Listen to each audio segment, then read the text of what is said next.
when you hear all the bells go ring-a-ling, all join round.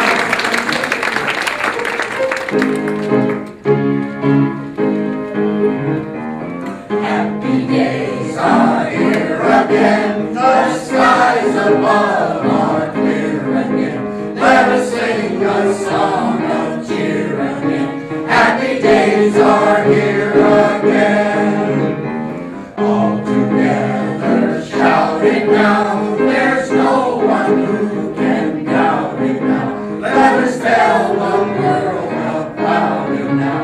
Happy days are here again.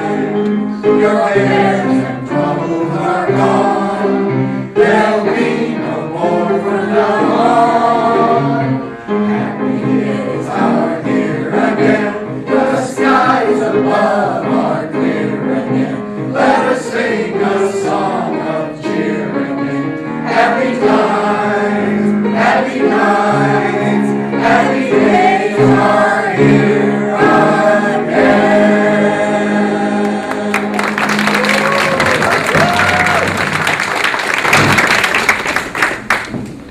In 1940, the United States was just emerging from the shadow of the Great Depression, and war loomed in Europe. Into this serious time stepped Gracie Allen, part of the comic duo Burns and Allen, to launch a presidential campaign pitted against Democrat Franklin Roosevelt and Republican Wendell Willkie. You mean Wilkie lost? Coming down to the studio tonight, I saw a big banner that said, "Vote for Gracie." Yeah, I know. All over town, I see billboards saying, "Put Gracie in the White House." Uh-huh. It's in the newsreels, it's in the papers, signs right here on the street saying, "Send Gracie to Washington." What does this mean? Well, George, I'll let you in on a little secret. I'm running for president. You're running for president. Yes. Gracie, how long has this been going on? Well, 150 years. George Washington started it. Gracie, why are you running for president? Well, it's the only way you can get to the White House. You can't just walk in and sit down.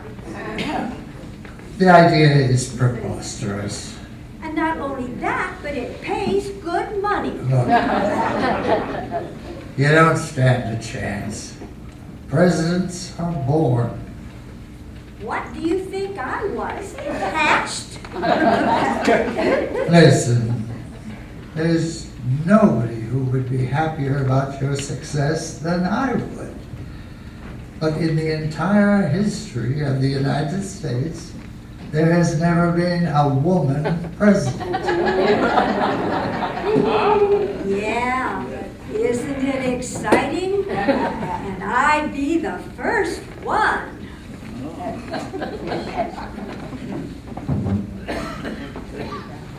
Gracie began making the rounds of other radio programs, frequently bursting in unannounced to offer her views on the burning issues of the day. When asked about rumors of other candidates seeking re-election, she replied, "I can manage the White House and I won't be taking in any rumors." When Ken Murray was on the Texaco Star Theater, asked which party Gracie was affiliated with, she heartily retorted, "I may take a drink now and then, but I never get affiliated." Gracie further commented that the American public has been laughing at political candidates for years, so why shouldn't she run? Besides, she claimed she had a real chance of winning because half of all the married people in the country are women. Though she was eager to serve the nation as president, Gracie had her limits. "I will make no far-side chats between April 15th and October 15th, she declared. It is asking too much, and I don't know how President Roosevelt stands it. Washington is awfully hot in the summer. Even Eleanor Roosevelt got in on the gag. She invited Gracie to speak to the National Women's Press Club convention, where she thrilled the gathering by promising, first, I'm going to change Washington, D.C. to AC. So my clock will work. In Gracie's view, a platform was something a candidate stood for and the voters fall for. Too many candidates neglect their platforms, and what happens? Why, just about the time Kate Smith stands up to sing, the whole thing collapses.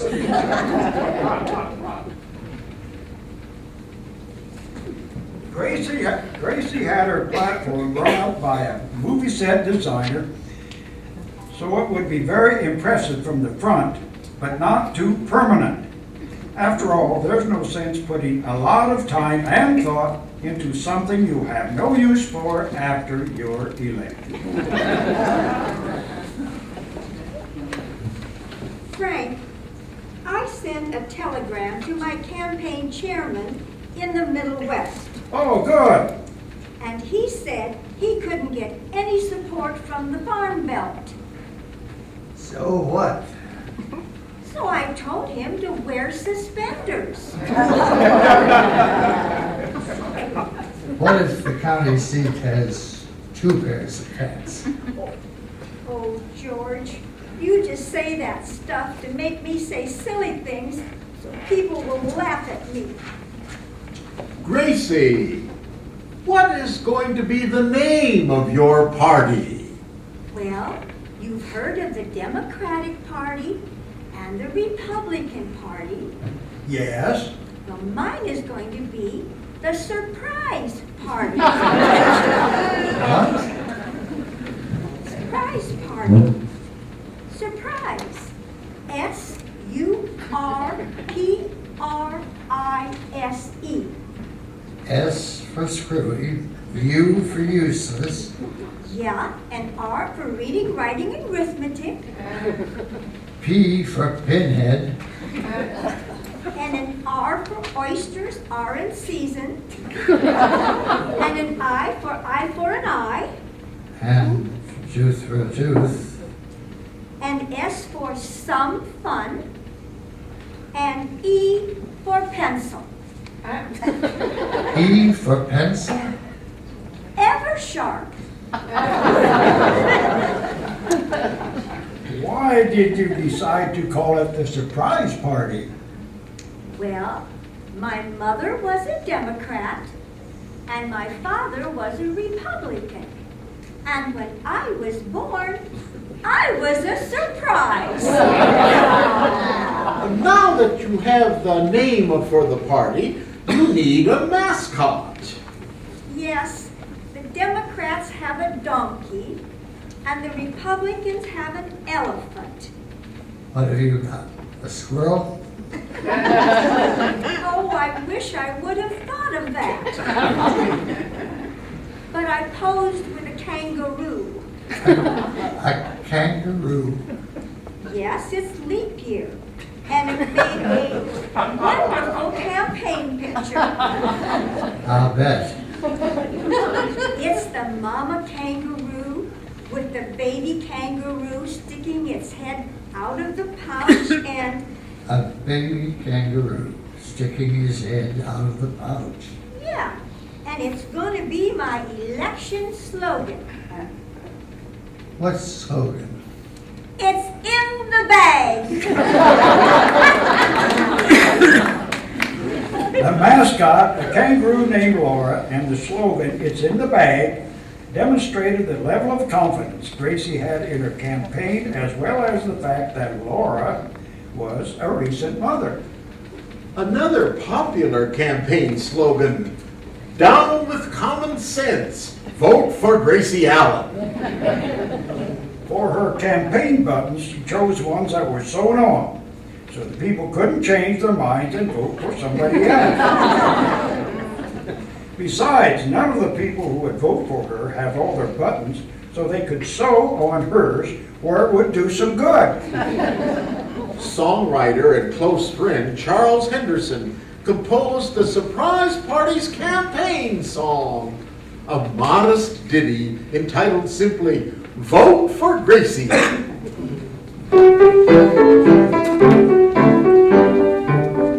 Vote for Gracie, vote for Gracie.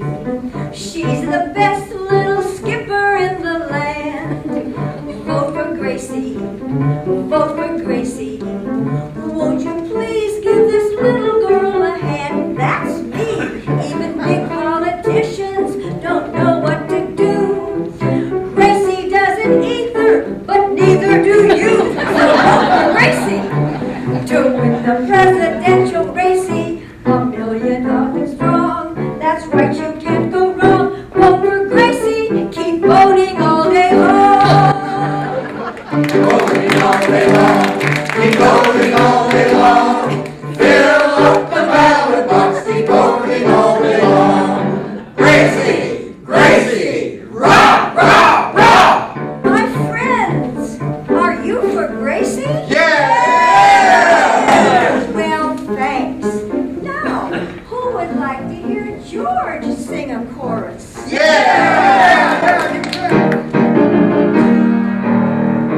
Vote for Gracie so I can be by myself. Please vote for Gracie so I'll be happy on the shelf. If she's elected, I'll be neglected. So I can stay home and play solitaire and keep that silly dame out of my hair. Vote for Gracie, vote for Gracie. She's the best little skipper in the land. Vote for Gracie, Gracie, Gracie. Won't you please give this little girl a hand? She'll bring honor and fame to the feminine sex. If you can't write your name, you can vote with an X. Vote for Gracie, L-G-R-A-C-I-E. accept no substitute. She's pretty and she's cute. Vote for Gracie, a rooty tooty too. Vote for Gracie, yes, yes. Vote for Gracie, yes, yes. If the country's going Gracie, so can you.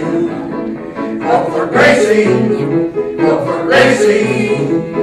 Vote, vote, vote, vote, vote, vote, vote. Uncle Sam, let me paddle your canoe. I'm just like Joan of Arc. I hear destiny call. A call from the ballpark to throw up the ball. So vote For Gracie, to win the presidential Gracie, 100 million strong. That's right, you can't go wrong. Vote for Gracie. Isn't this fun? Keep voting all day long.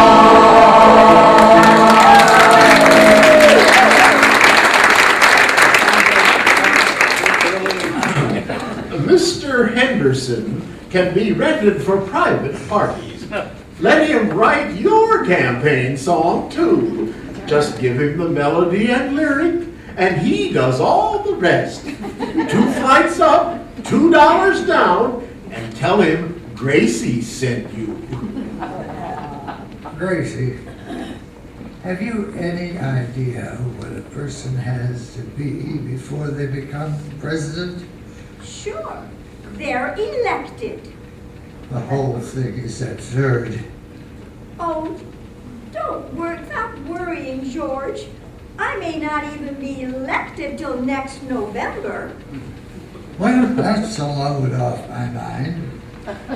And I may not even get in the White House till 1941. I see. So, in other words, you're as good as in. No, I'm better than in. What do you mean, you're better than in? Well, if I were in now, I would be having to get out in January. You, the President of the United States. And Mexico. And Mexico? Oh, yes, they're just right across the border from California, so it will be very easy for them to vote for me. What about Canada? It'll be a landslide. This may be a shock to you, but there are some places that don't belong to the United States. So what? How many votes are there in Glendale anyway? For president, it takes a person of tremendous stamina, a person with unusual ability and sound judgment, a mental genius. Oh, thanks. Thanks. A president has to have courage and show plenty of backbone. Well, if you want to see backbone, just wait until you see my new evening dress. It still doesn't make you a leader of men. You have to have plenty of votes. Well, wait until you see my new evening dress. Quiet. A president must have determination. He must let people see what he's made of. Well, wait until you see my new evening dress.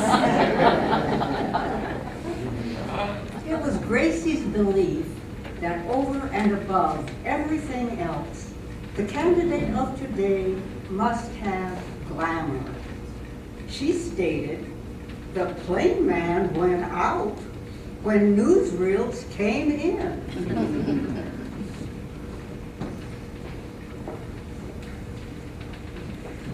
Gracie's first press conference. Miss Allen, my readers want to know what your platform is.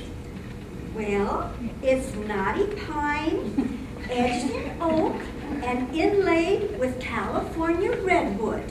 that's to match your head. I thought so. Miss Allen, what would be the first thing you would do if you were elected? I'd put my daddy in the Senate. Your daddy doesn't know anything about the Senate. Oh, yeah. He's been making speeches from the floor for years. He's still on the floor, I'll bet. That's my daddy. Miss Allen, my senior editor wants to know what your opinion is on capitalism versus the little man. Oh, I don't know. I never go to wrestling matches. Are you in favor of monopolies? Oh, I don't play Monopoly. I like Mahjong better. Miss Allen, what do you think of the neutrality bill? Well, if we owe it, let's pay it. Gracie, why don't you call this off? You know nothing about it. You haven't said one thing that's right. Well, I'd rather be president than right. Of course, there's no use in trying to interview her. Mr. Burns, would you stop balling her up? Miss Allen, all the other candidates are talking about how to bring back prosperity. What's your point of view? She doesn't even know what prosperity is. I do too. Prosperity is when business is good enough so you can buy things on credit that you can't afford anyway. And that way you can save enough money to pay cash for new things when they take back the things you couldn't afford. Yeah. How you doing, boys? Miss Allen, would you recognize Russia? It's hard to say. I meet so many people. You don't have to meet them all on this program, do you? What do you think of the British blockade? Oh, we'll get by. Miss Allen, what do you think of our national debt? Well, we should be proud of it. It's the biggest in the world. Now, Miss Allen, how would you keep our gold reserves from shrinking? Well, I'd wash them in Lux. Miss Allen, is there anything you can actually promise the voters? I'll make a prediction with my eyes open that a woman can and will be elected if she is qualified and gets enough votes.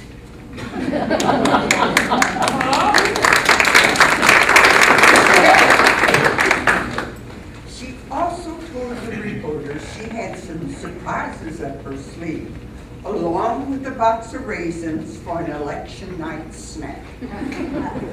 Allen told the United Press that among the principal planks of her campaign was repealing men. We don't want to get rid of them entirely. All we want to do is make them unconstitutional and keep them out of circulation. But have them handy when there's no place else to go. Everybody knows a woman is better than a man when it comes to introducing bills into the House. Now we'll give you a peek at the surprise party platform. The ideas came to Gracie in a dream. Congress must go. The Senate is the only show in the world where the cash customers have to sit in the balcony. If that can't be changed, let's at least have a better floor show and get a few more senators who look like Jimmy Stewart. We favor putting Congress on a commission basis. Pay them for results. If they do a good job and the country prospers, they get 10% of the extra take. We need to end secrecy in foreign affairs. If Charles Boyer is going around with Greta Garbo, the people are entitled to know about it. Our foreign relations will be all right so long as they bring their own bedding and don't stay too long. We need to reorganize the civil service. Extend it to all the branches of the government because a little politeness goes a long ways. For instance, Army officers will have to leave off those medals at dances. The G-men will be given useful work. The kidnappers are perfectly well able to take care of themselves, and the women want to know where their husbands go after the pool rooms are closed. And they should get an extra supply of policemen's hats for lost children to be photographed in. Learning to balance a budget would be a waste of time. Where would a juggling act get bookings today after what George Burns did to vaudeville? People are making altogether too much fuss about money and the budget. Why don't we just buy what we need on the installment plan? A few dollars down, a few dollars a month, and before you know it, the battleship is ours. We can save a lot of money just by tightening up on government lending restrictions, by insisting that all borrowers under 5 years of age be accompanied by parents. To take care of emergency relief, we will build thousands of new gas stations. The Wagner Act is all right as far as it goes, but it will never replace Olson and Johnson. Gracie was a strong supporter of the Dyes Committee, stating, if we don't keep the Dyes Committee going, who'd color our Easter eggs? In conclusion, she said, vote early and often. Don't wait until election day. I may have found other work by then.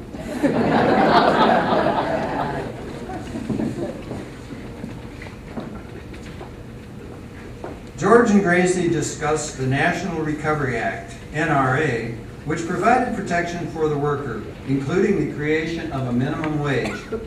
Look here, Gracie, this means that women will be getting men's wages. Don't be silly, George. My sister Bessie has been married to 3 men, and she never got their wages. Gracie, with the NRA, the government will see that everyone in this country is going to be paid a living wage. That's a good idea. They should be paid living wages, because wages aren't very good when you're dead. Campbellsport, Wisconsin, April 2nd. Tabulators at the village election here reported that Gracie Allen, radio star, was given 63 votes for president. A week later, on the radio show, Gracie Wins Wisconsin, she celebrated. What did you think about how I upset them in the Wisconsin primary last week? If you saw the front page of the Milwaukee Sentinel, you knew that it was a landslide for me. A landslide for you. I got 63 votes. 63 votes out of millions of voters in Wisconsin. Oh, that was only one copy of the paper. The circulation of the paper is 187,000. Now take 187,000 times 63. Just imagine, I got 63 votes in Wisconsin and I wasn't even there. The episode ended with the comedy couple's trademark sign-off. Gracie, say good night. Good night. And when I'm in Washington, don't forget to stop by and see me at the White House. I don't know the address, but I'll leave a congressman burning in the window.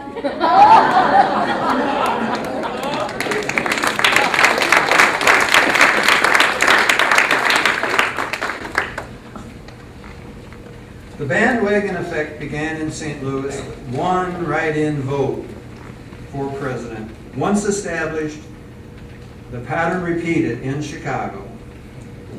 The wave of growing support crested when the citizens of Menominee, Michigan, a town of 10,000 on the southern tip of the Upper Peninsula, elected Gracie mayor. She was disqualified from assuming the office, however, on the grounds that a non-resident couldn't legally serve as mayor. A person can't live everywhere, Gracie remarked philosophically as she continued her bid for the presidency.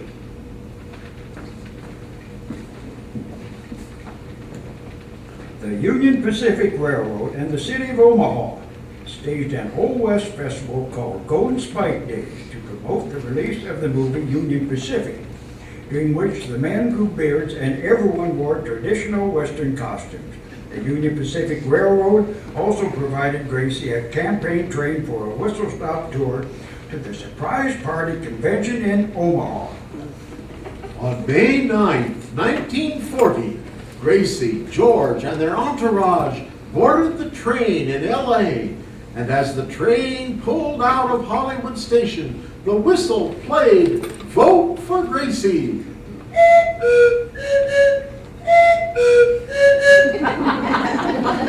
En route to Omaha, the Allen campaign train made more than 30 stops, including Las Vegas, Salt Lake City, Denver, North Platte, and Cheyenne.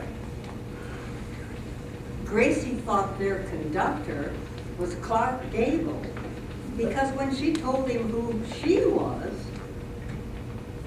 He said, "If you're the next president, I'm Clark Gable."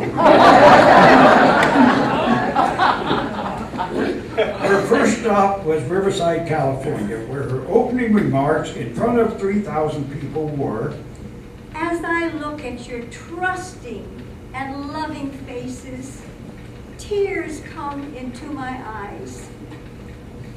And if you must know why, my girdle is killing me. With frequent baby kissing, town parades, and evening dinners, they rolled across the western U.S. with great humor and warm welcomes. They received many gifts: frozen trout, Indian feather bonnets, a pig, a neutered skunk representing other candidates, oranges, and coins. In every town, schools closed, and special sales were held in Gracie's honor, which was perfect because shopping was her favorite pastime. By the end of the tour, Gracie was a real presidential candidate. On her arrival in Omaha for the convention, NBC broadcast her speech inaugurating its new Coliseum. The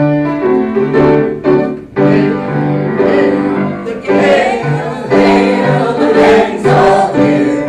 What the heck do we care? What the heck do we care? Hail, hail, the gang's all here. What the heck do we care now?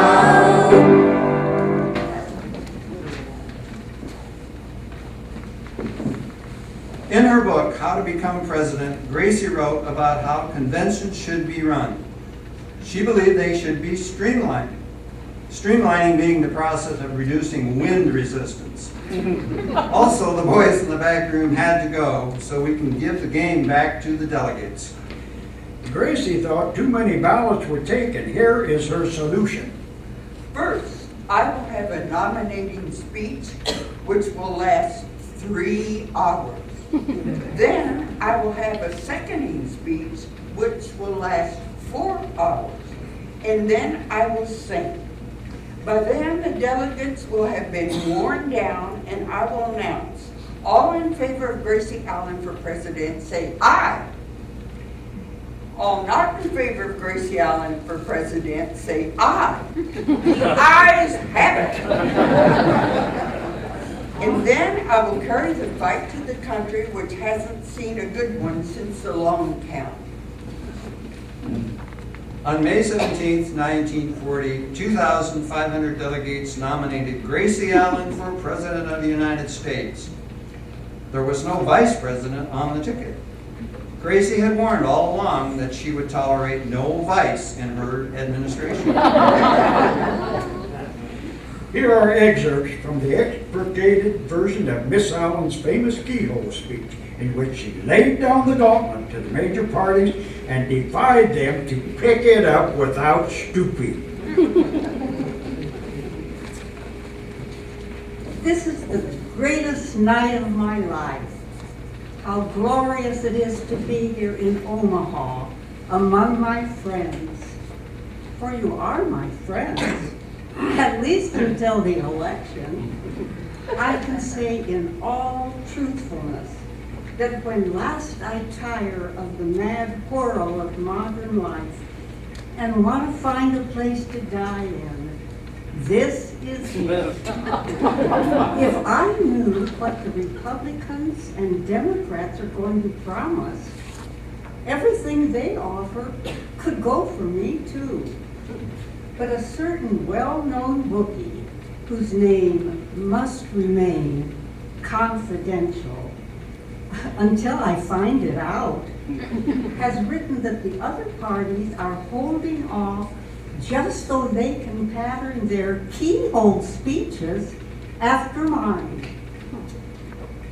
Unfortunately, I don't know exactly how the present administration has ruined the country, or how the other candidates are going to keep it ruined. I hardly know how I'm going to handle it myself. I say without fear of contradiction that I not only stand foursquare for free speech, but my brother is busy right now inventing a telephone that works with soap slugs. I stand for the conservation of wildlife. When I'm elected, nightclubs will close at 10 o'clock. I stand for a cleaner administration.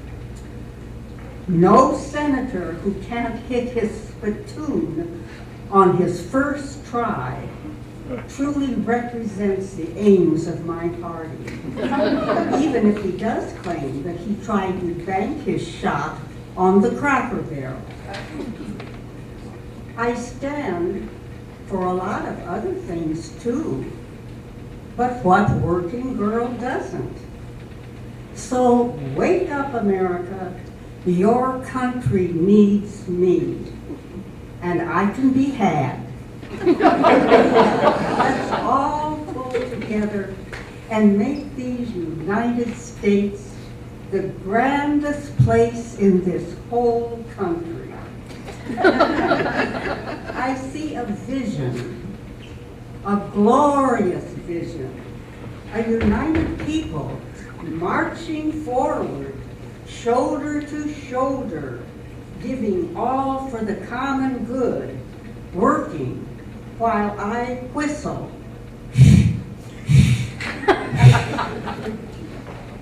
And in conclusion, let me say only that if I have overlooked anything that will make this country of ours a better place to live in, I thank you.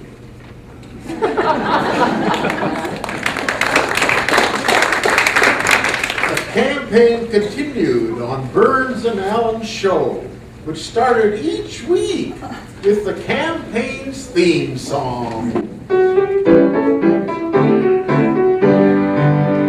Vote for Gracie, vote for Gracie.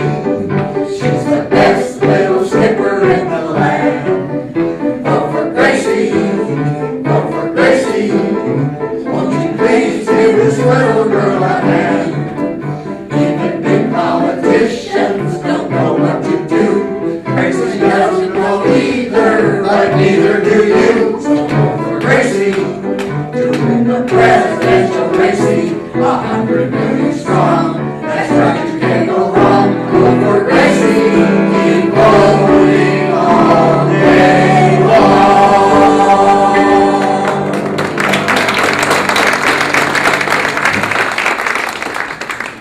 Campaigns have a variety of styles and methods. Besides whistle stopping, there's front porch campaigning, whirlwind campaigns, even whispering campaigns. Most candidates claim to find campaigning a great opportunity to meet the people.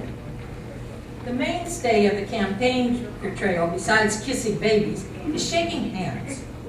According to an old legend, our forefathers first started shaking hands so that politicians could have only one hand free to pick the voters' pockets. Gracie thought the legend was silly. Smart politicians don't pick pockets, they take it as they come. After you've been campaigning for a while, you get so you can shake hands automatically, thus surprising a lot of people who were just going to ask you for a match. As Gracie was motoring on Sunset Boulevard, a man stuck out his hand. Fair, lady. "You're no foul ball yourself, big boy," she replied. Give me a token. "Right here in the daylight, with everybody looking," she said. He turned out to be a very nice bus conductor.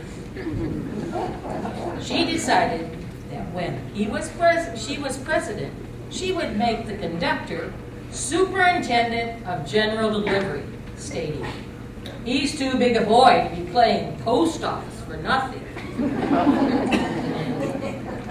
Her closing nugget of practical advice: after shaking a sweaty hand, dry your fingers.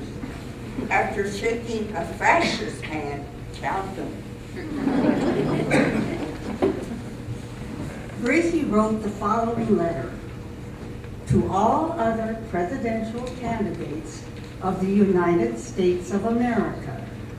Gentlemen, well, boys, the jig is up. Election day will be in November this year. Turkeys will cost you 38 cents a pound. Cranberries will be 50 cents a bucket. Plum puddings will be $2 each. But for my good friends, it won't cost a nickel. So go out and vote for me. Gracie, you're asking all the other presidential candidates to vote for you? Sure. There are so many that even if only half of them vote for me, I'm bound to be elected. I see what you mean. The letter was dictated by a lady and typewritten by a lady. And so don't forget to take your hats off when you're reading it. Signed, Gracie Allen, President of the United States. Gracie, you're not president yet. Well, by the time the letter is delivered, I will be. So make 50,000 copies and send one to each candidate. Address them in a girlish handwriting and send it to their home. I want their wives to read it too.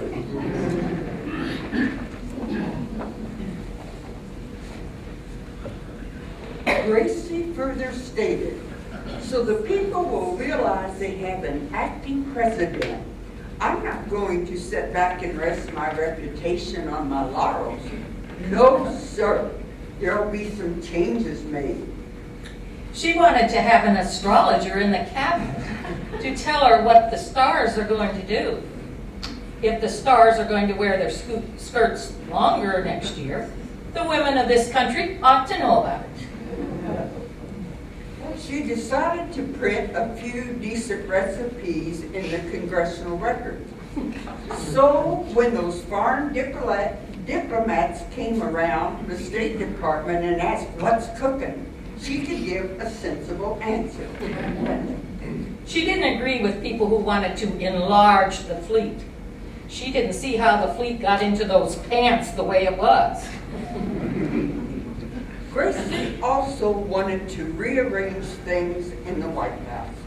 She renamed the East Room the West Room, and the restroom the East Room. So when people wanted to rise, they'd have a nice place for it. Gracie and George on the eve of the election.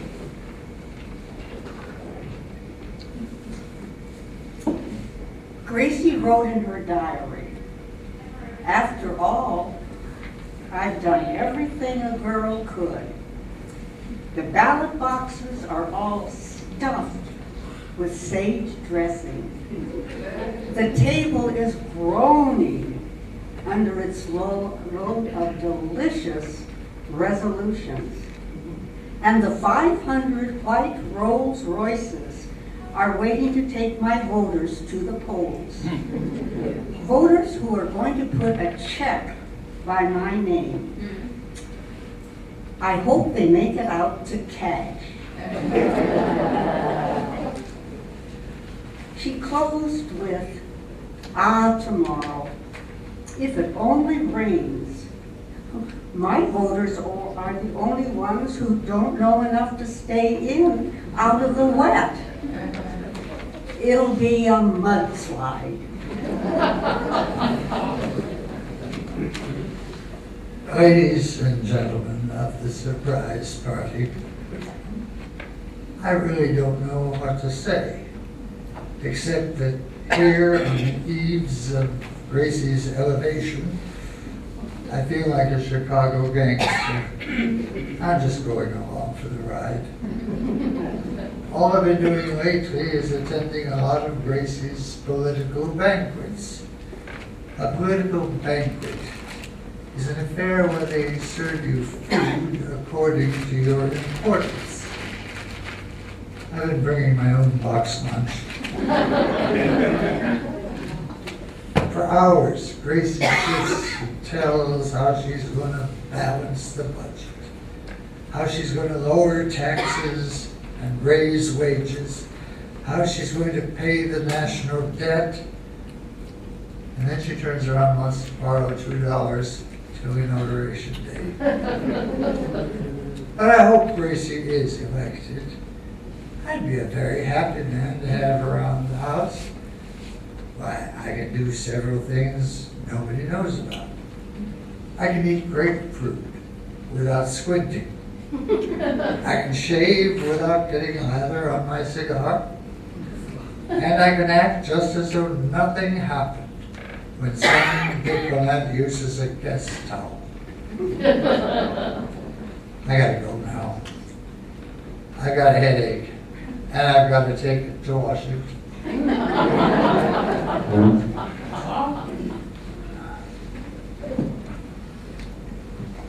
It seemed to rankle the other candidates that Allen continued collecting votes, with stray write-in votes reported in Chicago, St. Louis, and other cities. But on Election Day, November 5th, 1940, Franklin D. Roosevelt, with more than 27 million votes, was re-elected president. Gracie likely received several thousand write-in votes. No exact figures are available.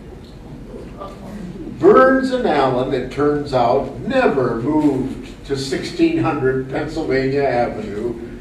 They continued performing as a couple in movies and radio and later television until 1958, when Allen retired from show business. She died in 1964 of a heart attack at the age of 69. George continued performing. His stand-up act always included reminiscences about his wife. He died in 1996, just 2 months after his last performance and his 100th birthday.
Thank you.